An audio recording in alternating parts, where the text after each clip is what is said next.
Guys, इस video में हम कार्डियोजेनिक शॉक के बारे में पढ़ेंगे और हम ये भी जानेंगे कि शॉक किसे कहते हैं और कितने टाइप के शॉक होते हैं। देखिए, शॉक का सिंपल सा मतलब ये होता है कि एक ऐसा सर्कुलेटरी फेलियर है जिसमें कि heart sufficient amount of blood supply नहीं कर पाता टुवर्ड दी वाइटल टिश्यूज और ऑर्गन के, जिससे क्या होता है कि वहाँ की जो टिश्यू या जो ऑर्गन होते हैं उनमें हाइपोक्सी कंडीशन जनरेट हो जाती है और धीरे धीरे वो सेल डेथ होना भी शुरू हो जाता है। ऑर्गन फेलियर हमें देखने मिलता है। देखिए, ये जो शॉक होते हैं, जो टाइप ऑफ शॉक होता है, मैं इस डायग्राम के थ्रू आपको एक्सप्लेन करने की कोशिश करूंगा। आप पेट्रोल पंप तो देखे ही होंगे ऑफ कोर्स। तो देखिए, हम इसका एनालॉग समझते हैं। ये पेट्रोल पंप है, ओके, तो इसको हम हार्ट समझते हैं, ठीक है। और ये जो होस होता है, ओके, जिससे जो गैस होता है या जो ऑयल होता है वो यहाँ से निकलता है, ओके, तो इसको हम कंपेयर करेंगे वेस्कुलेचर से, मतलब कि जो हार्ट के वेसल्स होते हैं उनसे कंपेयर करेंगे, ओके। उसके बाद यहाँ जो वॉल्यूम आप देख रहे हैं इसको हम एनालॉग के कंपेयर से गैसोलीन, मतलब जो गैस होता है या जो ऑयल होता है उसको हम कंपेयर करेंगे ब्लड से, और जहाँ ये सप्लाई करेगा व्हीकल को हम कंपेयर करेंगे टिश्यू से, ओके। तो मतलब अगर हम इसको देखें तो ये हार्ट है, इसके ब्लड वेसल्स हैं और इसमें ये जो लिक्विड है ये ब्लड है और ये हमारे वाइटल टिश्यूज़ या जो ऑर्गन है वो हैं, तो उससे कंपेयर किए। अब हम इसी के थ्रू हम समझेंगे कितने टाइप के शॉक होते हैं। देखिए, अब ये जो पहला आता है, पहला टाइप का जो शॉक होता है वो होता है कार्डियोजेनिक शॉक। इसमें क्या होता है कि ये जो आप गैस पंप देख रहे हैं, मतलब कि हार्ट होता है, अगर ये काम करना बंद कर दे तो उसको हम बोलेंगे कार्डियोजेनिक शॉक, ठीक है। हाइपोवोलेमिक शॉक का मतलब क्या होता है कि देयर इज नो गैस, मतलब कि ऑफ कोर्स हाइपोवोलेमिक मतलब वॉल्यूम कम है, मतलब कि ब्लड सप्लाई, जो ब्लड होता है उसकी वॉल्यूम बहुत कम है, तो उस कंडीशन में हम इसको कंपेयर करेंगे हाइपोवोलेमिक शॉक को, ठीक है। गैस ब्लॉकेज को हम कैसे कंपेयर करेंगे? ऑफ कोर्स हम इसको कंपेयर करेंगे with the help of this. अगर ये जो बड़े वेसल्स हो गए, ओके, और ये आप देख सकते हैं ये वेसल्स हैं, बड़े वेसल्स हैं, लार्ज वेसल्स हैं, इसमें अगर कोई प्रॉब्लम आ गया तो एक तरीके से हम इसको ऑब्स्ट्रक्टिव शॉक में कंसिडर करेंगे, ओके। तो गैस ब्लॉकेज इस कंडीशन में आती है। उसके बाद आता है डिस्ट्रीब्यूटिव शॉक। इसको हम इंक्लूड करेंगे जब ये जो स्मॉल वेसल्स होती हैं हार्ट की, ओके, देखिए हार्ट में ये स्मॉल हो गया और ये लार्ज वेसल्स हो गए, तो लार्ज वेसल्स में कोई ऑब्स्ट्रक्शन आ गया तो हम उसको ऑब्स्ट्रक्टिव शॉक के अंडर कंसीडर करेंगे, और स्मॉल वेसल्स में जो ऑब्स्ट्रक्शन आ गया उसको हम कंसीडर करेंगे डिस्ट्रीब्यूटिव शॉक के अंडर, ओके। तो यहाँ से वो डिस्ट्रीब्यूट हो रहा है, इसलिए हम इसको डिस्ट्रीब्यूटिव में कंसीडर करेंगे। तो देखिए, सिंपल सा मतलब ये हो गया कि अगर हार्ट में प्रॉब्लम आ गया तो इसको कार्डियोजेनिक शॉक हो गया, ओके। अगर जो वॉल्यूम है ब्लड का वो कम हो गया तो उसको हाइपोवोलेमिक शॉक में इंक्लूड करेंगे। जो हार्ट के ब्लड वेसल, जो बड़े वेसल्स होते हैं वो ब्लॉक हो गए तो उसको हम ऑब्स्ट्रक्टिव शॉक में कंसीडर करेंगे, और जो हार्ट के स्मॉल वेसल्स हो गए अगर उसमें ऑब्स्ट्रक्शन आ गया तो उसको हम कंसीडर करेंगे डिस्ट्रीब्यूटिव शॉक के अंडर। तो इस तरीके से 4 टाइप के शॉक हमने समझ लिए हैं, ओके। अब हम आते हैं कार्डियोजेनिक शॉक के बारे में, हमें ये पढ़ना है इस वीडियो में। तो कार्डियोजेनिक शॉक एक ऐसा लाइफ थ्रेटनिंग कंडीशन होता है इसमें क्या होता है, जो हमारा हार्ट होता है वो sufficient amount of blood pump नहीं कर पाता, जो हमारी बॉडी की रिक्वायरमेंट रहती है उतनी अमाउंट ऑफ ब्लड वो पंप नहीं कर पाता। तो इस कंडीशन को हम कार्डियोजेनिक शॉक के अंडर लेते हैं, ओके। देखिए, इसमें एक और चीज़ इंपॉर्टेंट है कि ये जो कार्डियोजेनिक शॉक होता है ये due to the heart attack भी हो सकता है, बट ऐसा नहीं है कि जिनको हार्ट अटैक है उनको कार्डियोजेनिक शॉक होगा ही, ऐसा भी नहीं है, याद रखिएगा, ओके। कार्डियोजेनिक शॉक हो सकता है due to heart attack, but जिनको हार्ट अटैक है उनको कार्डियोजेनिक शॉक होगा ये जरूरी नहीं है, ये याद रखिएगा आप। अब हम इसके एटियोलॉजी और इसके कॉजेज़ के बारे में पढ़ते हैं। तो इसमें जो सबसे पहला कॉज है वो है लेफ्ट वेंट्रिकुलर इन्फेक्शन, आप देख सकते हैं। दूसरा होता है राइट वेंट्रिकुलर इन्फेक्शन। तीसरा होता है पल्मोनरी एम्बोलिज्म। देखिए, पल्मोनरी एम्बोलिज्म इस कंडीशन को, इस कॉजेज़ को कार्डियोजेनिक शॉक में इंक्लूड नहीं करते हैं, इसको इंक्लूड करते हैं डिस्ट्रीब्यूटिव शॉक में। चौथा होता है कार्डियक टेम्पोनेड।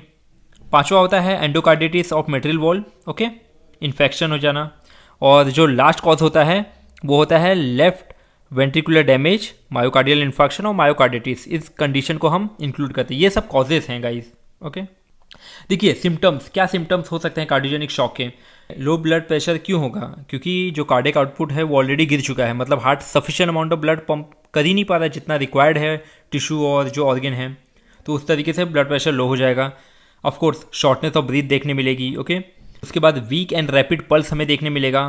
लॉस ऑफ कॉन्शियसनेस देखने मिलेगा, क्योंकि सफिशिएंट अमाउंट ऑफ ब्लड उस ऑर्गन्स को या जो ब्रेन को पहुंच ही नहीं पा रहा है, तो उससे कॉन्शियसनेस लॉस हो जाएगी, नौशिया होगा, ओके। क्लैम्पी और कूल स्किन देखने मिलेगा, और वो स्किन में भी ग्रे हो सकता है, पेल ग्रे हो सकता है, ओके। आई लैकिंग लस्टर देखने मिलेगा विद डायलेटेड प्यूपिल्स। और लास्ट में आता है मेंटल अल्टरेशन या कन्फ्यूजन हमें देखने मिलेगा। तो ये सब चीज़ें, ये एक तरीके के सिम्टम हमें देखने मिलते हैं कार्डियोजेनिक शॉक के दौरान। अब आता है क्लिनिकल मैनिफेस्टेशन। देखिए, ब्लड प्रेशर ऑलरेडी गिर चुका है, तो जब ब्लड प्रेशर गिरेगा तो ऑफकोर्स जो ऑक्सीजन है वो तो कम ही रहेगा। दिस विल कॉज, देखिए, रेस्पिरेटरी रेट बढ़ जाएगा, हार्ट रेट गिर जाएगी और जो यूरिन आउटपुट है वो भी गिर जाएगा। ओके, तो ये सब हमें देखने मिलता है क्लिनिकल मैनिफेस्टेशन में। देखिए, अब इसमें ब्रेन पर क्या असर होगा। जैसे मैंने बताया था कि अगर ब्लड प्रेशर गिर जाएगा और ऑक्सीजन जो प्रॉपर ब्लड में है वो डिक्रीज हो जाएगा, तो उससे क्या होगा, ऑफकोर्स जो कॉन्शियसनेस है वो गिर जाएगा, क्योंकि ब्रेन को प्रॉपर ऑक्सीजन सप्लाई मिलेगा ही नहीं, तो वो चक्कर आने लगेगा और वो बेहोश हो जाएगा। तो इस तरीके से हमें देखने मिलेगा।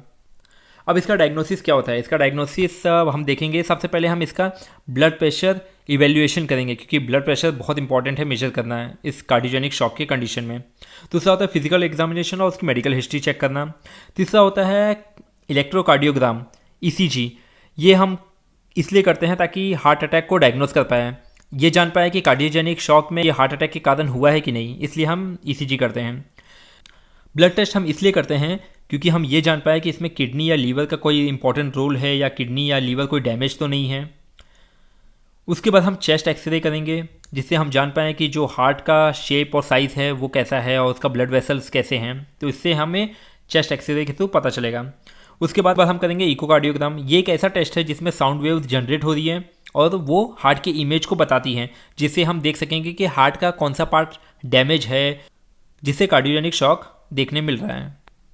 उसके बाद हम ये भी देखेंगे कि आर्टीरियल ब्लड गैस, ये भी एक तरीके का टेस्ट होता है, ब्लड टेस्ट होता है, जिसमें हम आइडेंटिफाई कर पाएंगे कि कितना अमाउंट ऑफ ऑक्सीजन प्रेजेंट है ब्लड में। उसके बाद हम करेंगे एंजियोग्राम। इसमें हम एंजियोग्राम में हम ये एसेस करेंगे कि कोरोनरी आर्टरीज में कोई ब्लॉकेज तो नहीं है। उसके बाद हम करेंगे एंजियोप्लास्टी। एंजियोप्लास्टी भी एक तरीके का डायग्नोसिस मेथड है। ओके, तो इसमें हम देख पाएंगे कि कोई कोरोनरी आर्टरी कोई ब्लॉकेज तो नहीं है, या फिर अगर ब्लॉकेज रही भी, या जो आर्टरीज है कोरोनरी आर्टरी, जो इंपॉर्टेंट आर्टरीज हैं, अगर वो नैरो रही तो उसको हम री नैरोइंग कर सकते हैं फ्यूचर में। तो इस तरीके से ये सब डायग्नोसिस मेथड रहे हैं। उसके बाद आता है ट्रीटमेंट। देखिए, इमरजेंसी लाइफ सपोर्ट के लिए हम सबसे पहले ऑक्सीजन देंगे, जो रिक्वायर्ड या जो एक्स्ट्रा अमाउंट ऑफ ऑक्सीजन है उसको हम देंगे, अलॉन्ग विथ फ्लूइड और प्लाज्मा भी देंगे थ्रू आईवी। ये इमरजेंसी लाइफ सपोर्ट रहा। उसके बाद हम करेंगे मेडिकेशन, जिसमें हम देंगे वैसोप्रेसर, आइनोट्रोपिक एजेंट, एस्पिरिन और एंटीप्लेटलेट मेडिकेशन। देखिए, वैसोप्रेसर हम इसलिए देंगे ताकि जो ब्लड प्रेशर लो है उसको हम ट्रीट कर पाएँ थ्रू, ऑफ कोर्स एग्जांपल दिया डोपामीन, एपिनेफ्रिन, बहुत सारे एग्जांपल है, आप देख सकते हैं। उसके बाद है आइनोट्रोपिक एजेंट को हम क्यों देंगे, वो हम इसलिए देंगे ताकि जो पंपिंग फंक्शन है हार्ट का उसको इम्प्रूव कर सकें through various medicine like dopamine, dobutamine, वो एग्जांपल है, आप देख सकते हैं। ऑफ कोर्स एस्पिरिन भी हम इसलिए देंगे ताकि वो इमीडिएटली जो ब्लड क्लॉटिंग का इवेंट है उसको रिड्यूस कर सके और ब्लड मूवमेंट को मेंटेन कर सके, ओके, थ्रू नैरोड आर्टरी। उसके बाद आता है हम एंटीप्लेटलेट मेडिकेशन भी दे सकते हैं। तो इस तरीके से ये सब रहे मेडिकेशन। उसके बाद हम इसमें कुछ सर्जरीज भी कर सकते हैं और अदर प्रोसीजर्स भी कर सकते हैं, जैसे एंजियोप्लास्टी हो गया, कोरोनरी आर्टरी बाईपास सर्जरी हो गया, और हम ऐसे सर्जरी भी करेंगे जिसमें जो हार्ट है, कोई पार्ट डैमेज है हार्ट का, उसको हम रिपेयर कर सकें। और लास्ट में अगर जब कंडीशन बहुत क्रिटिकल हो जाती है तो हमें हार्ट ट्रांसप्लांट करना पड़ता है। तो इस तरीके से ये ट्रीटमेंट रहे हैं कुछ।